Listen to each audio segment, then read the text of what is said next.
न्यायाचं तत्व पाळलं गेलं नाही, हे दुःखद आहे. त्याबद्दल मला तुम्हाला विचारायचं आहे, की फालतू शब्द हा खरंच इतका वाईट आहे का?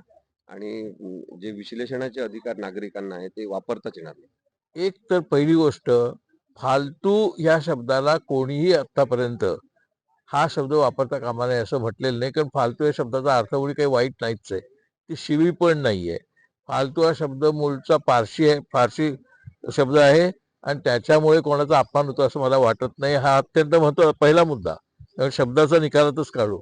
नंबर 2, ज्या राज्यपालांच्या बद्दल, ज्या तथाकथित राज्यपालांच्या बद्दल असीम सरोदेंनी विधान केलेलं आहे किंवा तू केलेलं आहेस, ते राज्यपाल म्हणून निवृत्त झालेले होते.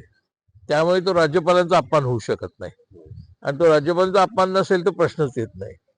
नंबर 3, राहुल नार्वेकर हे जे अध्यक्ष आहेत विधानसभेचे, त्यांच्यासमोर त्यांनी तो प्रश्न वेगळ्या पद्धतीने दुसराच करून मांडलेला आहे. तर माझ्या मते तोही मुद्दा अत्यंत व्यर्थ आहे. त्यांना काही सापडत नव्हतं म्हणून त्यांनी त्याला जोडून तो प्रश्न आणलेला आहे.